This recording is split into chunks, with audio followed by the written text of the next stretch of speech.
Hello my friends, let's start from the good news. By the way, we have many of them today, but frontline is the important topic for this particular video, and you may see Ukraine expands territorial gains in Pokrovsk, Dobropilya direction. This is the place where Russia was capable to break through Ukrainian defense, advanced by 17 kilometers, but this entire group of the Russian army was either encircled or kaputted. Reportedly 3,000 of the Russian troops were flatlined in this direction. Well, here you can see new attack or counterattack vectors of Ukrainian army and Russian surrender in Zatushok and Fedorovka village. We have the confirmation about it. Let's go to the map itself. So here Ukraine tries to expand.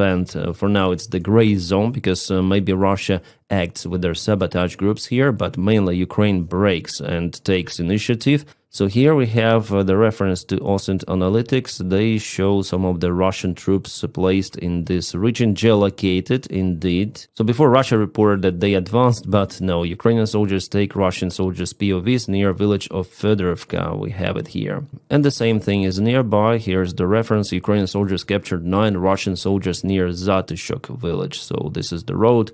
There are some of the Russian soldiers visible. We have this video from Skela unit, their operation in Pokrovsk direction.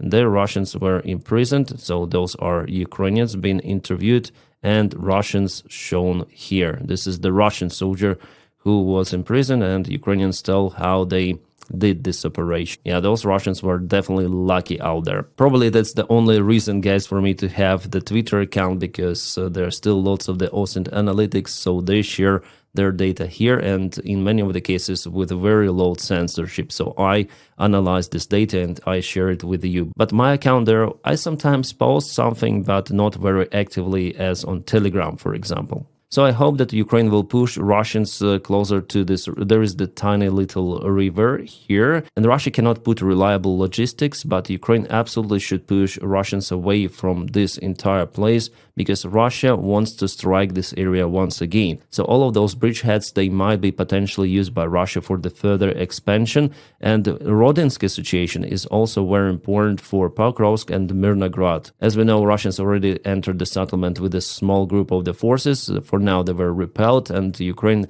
continued to push from northern side. So for now, Rodinsky is under Ukrainian control, but this settlement is very close to the front lines, and we'll see what it might happen. Then Russia starts its massive assault, and I think, like, I give 90% that after all Russia may start it, because we have the evidence coming, some photos of the Russian vehicles. You can see, I guess those are after all China-made vehicles, something new. Yeah, Bukhanka van is the standard one, but those were spotted. Is it KAMAZ, really? The new modification looks like China-made. Yeah, KAMAZ actually. Maybe they use China components now to build their trucks. They look really unusual as for KAMAZ. By the way, this company is in crisis now, as many of the companies in Russia, so maybe they use China spare parts to make it cheaper. Those photos were taken in Donetsk direction, and you may see this anchor symbol over here. Those are the Russian Marines of 155th Brigade that was kaputted many of the times, but still it is out there. They renew command, renew soldiers, and they act in many of the directions. Before Russia used those in Sumy, and now they send those from Sumy to Donetsk, preparing for the major strike. Also, we have those images taken in Kherson direction. Russian army sends armored vehicles, tanks from Kherson. It was filmed on the way from Kherson, not to. And judging on this evidence, I give pretty much high chance for Russia to start new offensive, like the major one in Donetsk direction, in eastern Ukraine. Russia will try to use the new strategy to concentrate the large group in a single direction, not spread them elsewhere. And this direction will be Pokrovsk, Dobropilya. It is very high chance. Our soldiers and our commanders speak about it, as well as Russian military bloggers, plus we have evidence of it. And because Russia moves the forces out, for example, from Sumy direction, Ukraine intensifies the strikes and counterattacks.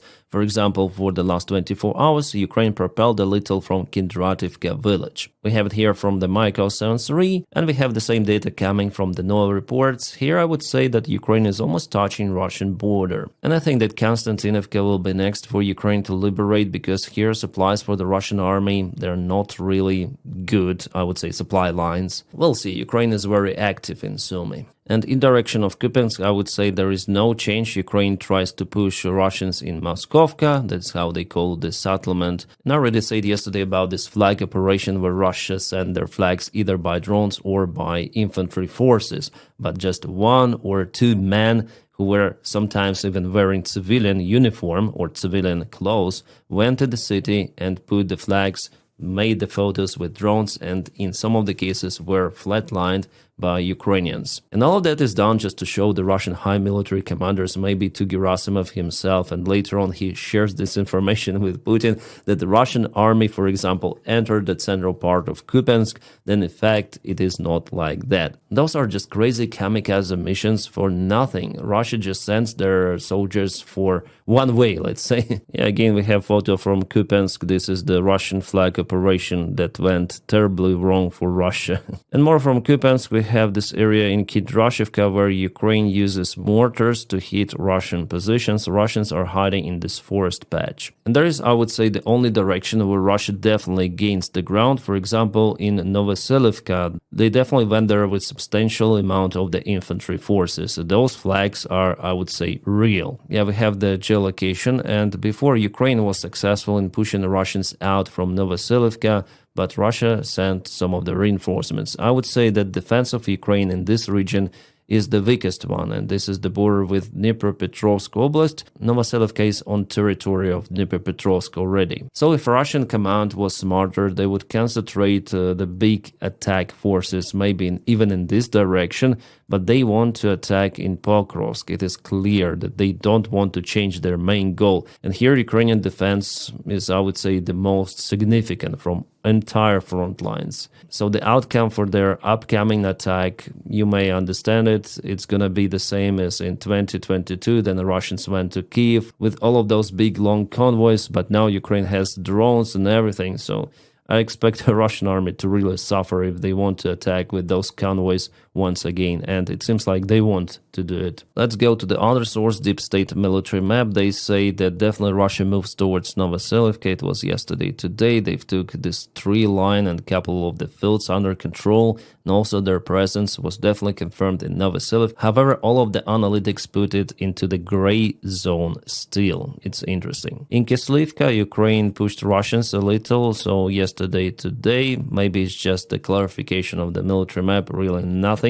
I would say a few meters here, few hundred meters. Yeah, Deep State says that the area was specified also in the southern direction, so they have new data showing just fluctuations of the front lines. And more about Pokrovsk direction and Mirnograd, I don't see lots of the Russian attempts to really gain control over 2 of those settlements for the last 3 days. Well, 4 days ago there was an attempt of the Russian army to get Novoekonomichna village under their full control. They advanced from 3 of the vectors using convoys, but they lost totally 9 of the vehicles without any sort of the real success achieved on the front lines. It was again a kamikaze attack of the Russian army. Unsuccessful one, absolutely. So maybe now they gather more forces for the major jump. All right, Ukrainian military intelligence shares this video. Those are Ukrainian manned and unmanned boats operating in the Black Sea. During this operation, Russia lost the avant-post and also one of the boats. So it happened not far away from one of those speeds, going very close to Crimea. So fantastic operation done by Ukrainian military intelligence